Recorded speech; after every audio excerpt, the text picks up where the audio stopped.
Hello and welcome to today's video where I show you how I learned 7 songs in 5 days. Well, actually it was in 2 days.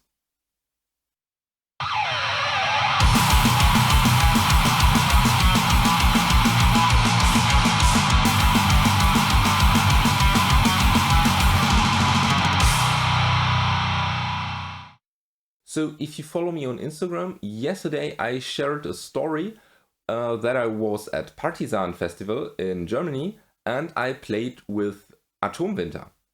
And that was a surprise to basically everybody because I'm not in Atomwinter.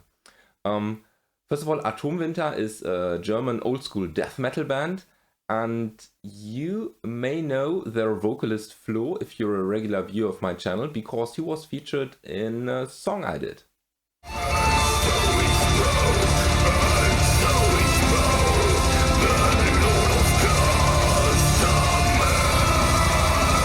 He's also the bass player for Burden of Grief, where I play guitar. Flo reached out to me on Monday at 3 p.m. or 4 p.m. Telling me that their original bass player Martin was in the hospital and he couldn't make it to Party.San, and if I could fill in. The gig was Saturday noon. So that leaves me with about 5 days to learn, and Flo told me, we have to play 7 songs, 30 minutes set. And I said, okay, well, do you have some tabs for me? And he said, well, no, we don't. I said, okay. But I agreed. And so what did I do to get there? So first of all, I requested some files from him. I wanted the set list so that I have the order of the songs that I played. Then I wanted the songs as MP3s so that I could import them on my Cubase to make a project.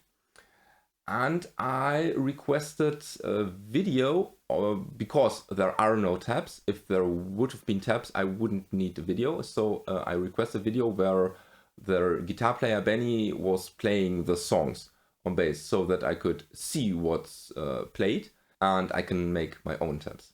Flo said that there were actually some rehearsal room recording sessions with multitracks, so he threw them in as well. So that's what I had, and but I didn't have everything. First of all, I got the MP3 files with the album versions. With Atomwinter, there are many tempo changes, and therefore they don't play through to a click track.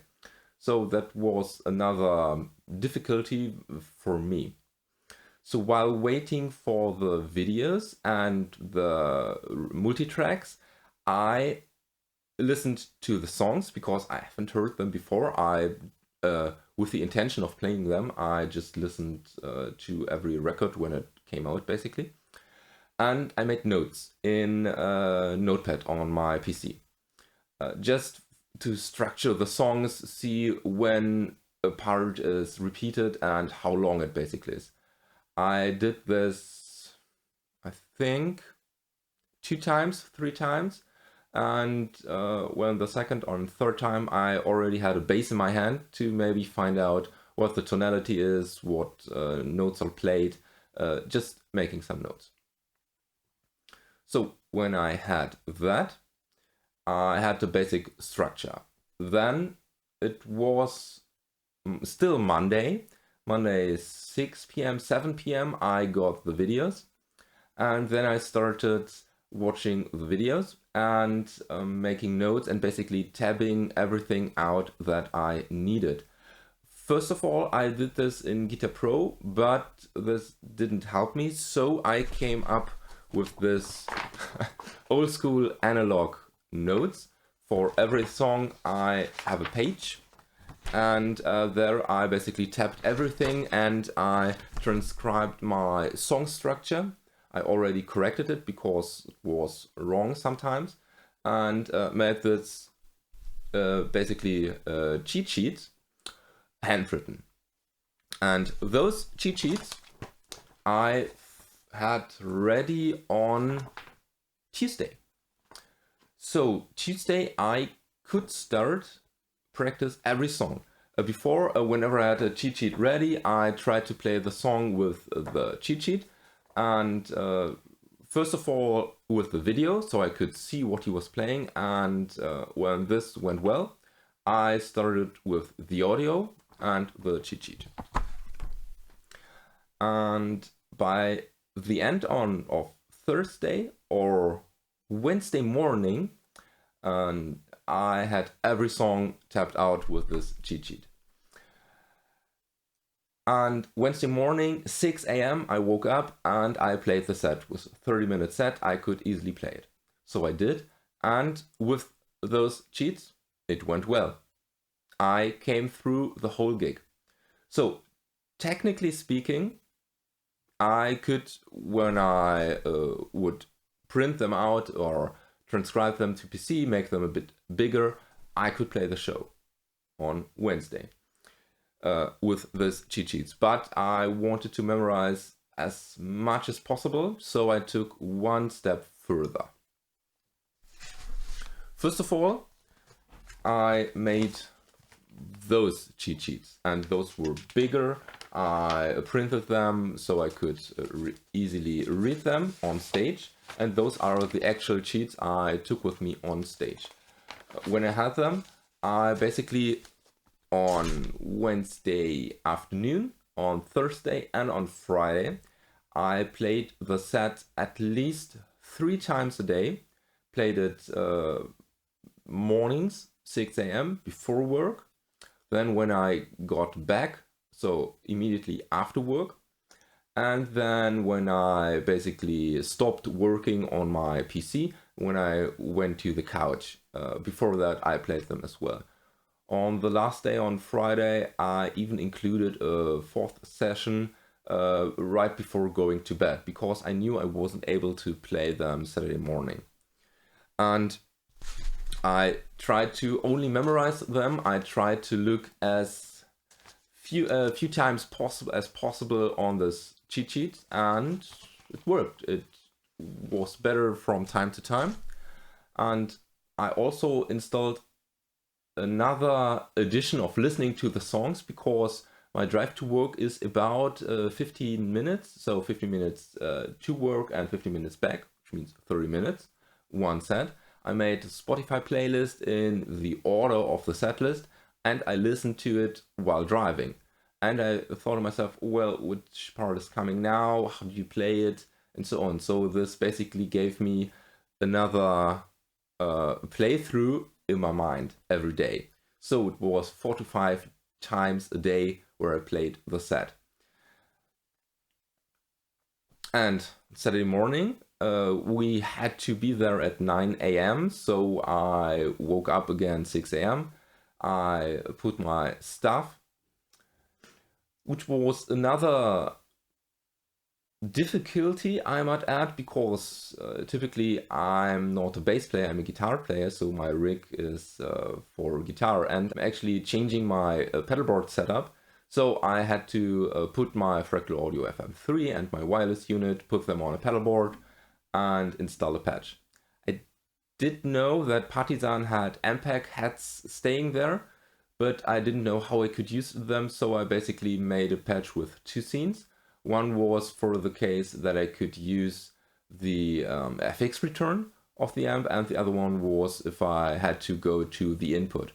I basically just enabled a noise gate and a drive, because Atomwinter has a heavily distorted bass. And then I had, for the FX return, I had an amp, it was an MPEG, and basically a cabinet simulation if I should provide a DI signal.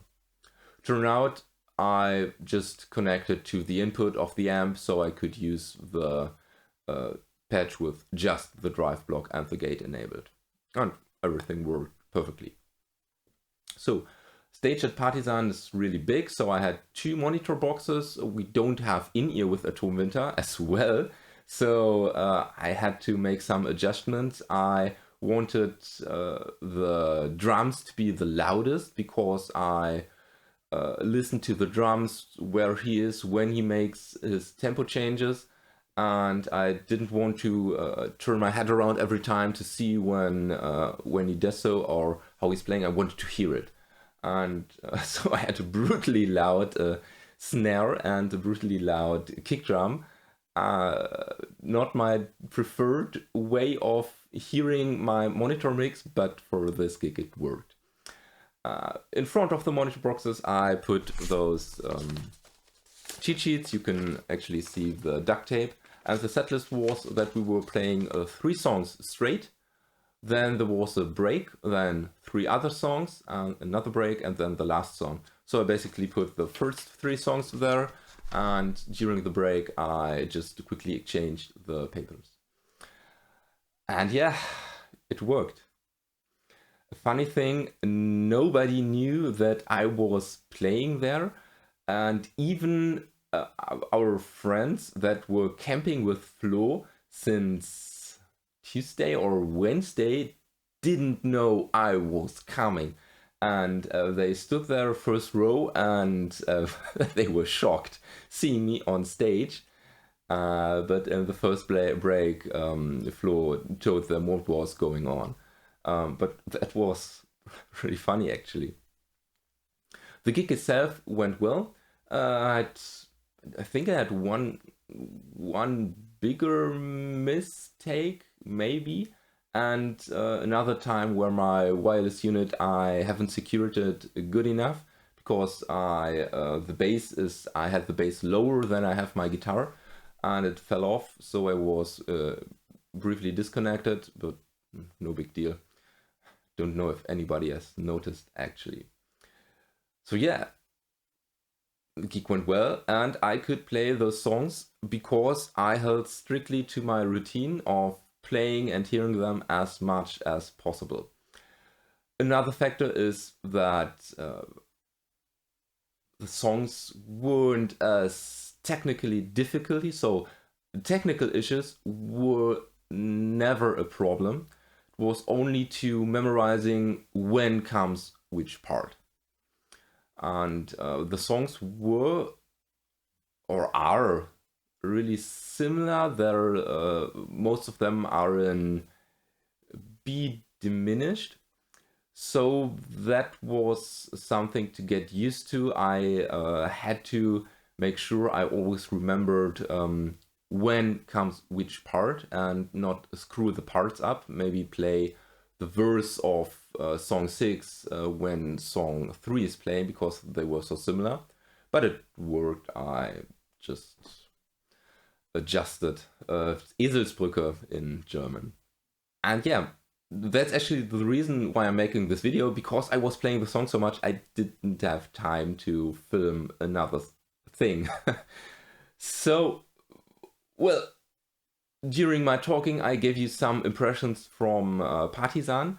Was my first time on this festival, was really huge, and I hope you enjoyed it. I hope you learned something, and you see it is possible to play a whole set with a band with no click track, no tabs, and without a rehearsal, because the first time playing together was on Party.San stage, and who can say that the first rehearsal was on the main stage at Party.San? Don't know if lots of people can say that. And I'm really proud of myself that I could do it, although I was certain otherwise I haven't agreed to do it. The Atomwinter guys, which are, by the way, awesome, kind dudes, and they're actually watching my channel and maybe this video, so hi guys, video. They were so grateful, and yeah, so I was happy, they were happy, everyone was happy. What could there be better? And now I hope you are happy because you've watched this video and got some insight on how I work in a kind of stressful situation.